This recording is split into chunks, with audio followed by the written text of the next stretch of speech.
Hi, I'm Kendall with the Rawls Group. The old African proverb, "it takes a village," illustrates the essential nature of a team approach to succession planning. Succession planning is a complex endeavor. As such, it requires leveraging the expertise of a diversity of backgrounds. Collaboration and different expert opinions provides a 360-degree approach, ensuring the possible, probable, and potential issues impacting your long-term vision are addressed. To provide insight into common questions received from business owners, we are leveraging the village of our valued strategic relationships. As you listen to this episode, you'll be able to immediately apply the key takeaways and you'll come back for more. Now we're going to focus on what is the best message business owners and leaders should be sending to their people in times of crisis.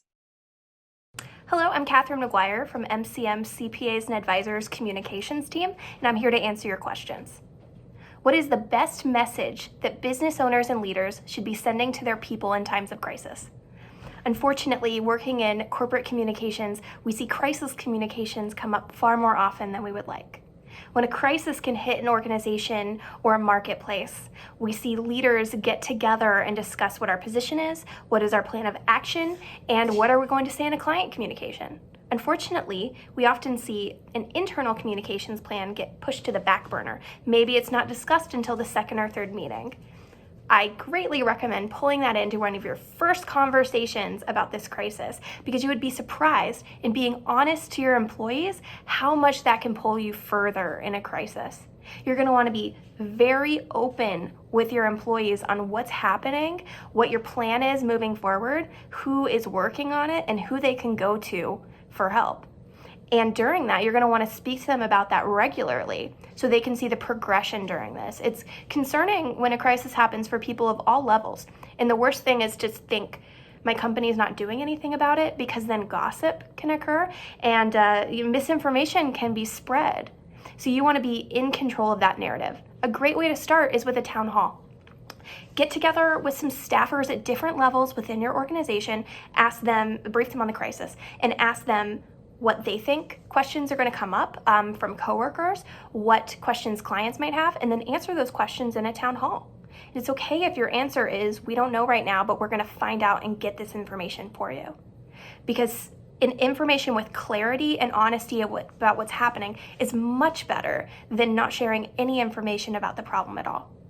If you don't say anything to your staff, there's a chance that a client could call in and speak to someone who's not briefed on the issue, and they could either say, "Oh, I didn't know this was happening," and that's a terrible message for your client that your staff isn't on top of things, or they might share misinformation with that client.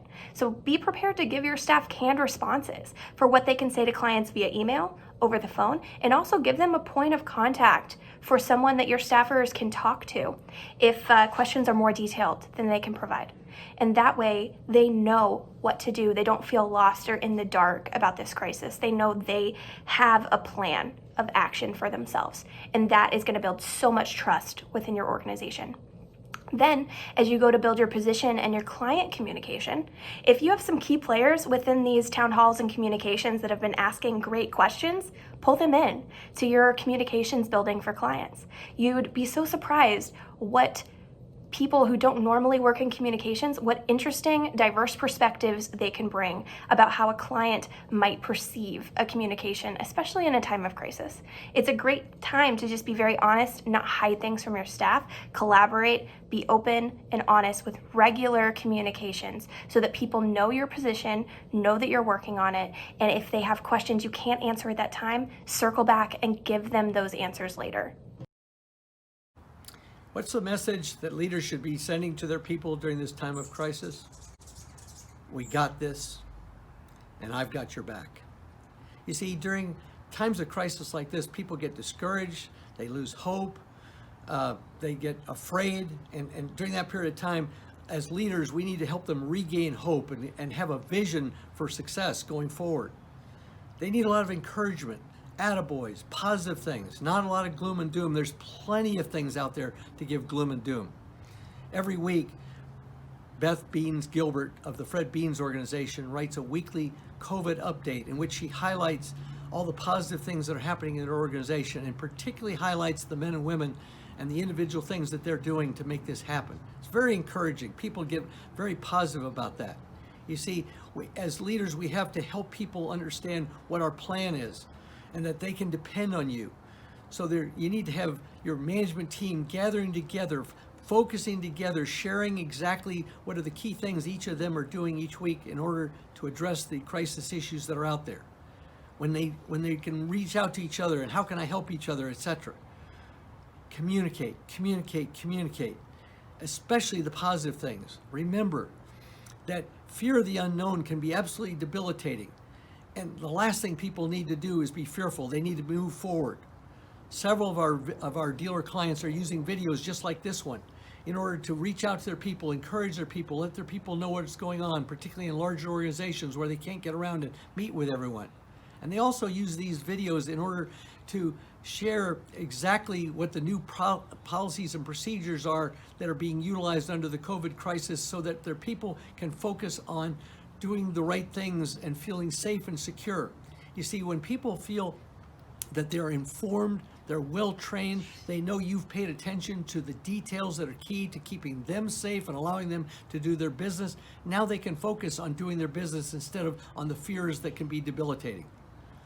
You see, my dad was a paratrooper during World War II with the 101st Airborne. He was at Bastogne during the Battle of the Bulge when they were totally surrounded by 3 German panzer divisions threatening them with total annihilation. The paratroopers' attitude about it, their statement, we're surrounded. We got them right where we want them. Your people are surrounded by a whole bunch of things that can be overwhelming, and they can feel like they're going to get wiped out totally unless you convince them. We're the best. We got this. I've got your back. And we're not only going to survive, we're going to thrive because we are the best. Thank you to our strategic partners, The Village, for participating and sharing your perspective. Do you have a burning question you want to discuss with an expert? Feel free to submit it via the Ask an Expert link featured on the page. Continue to listen to the series now or come back later for more. Each question featured may want you to learn something new.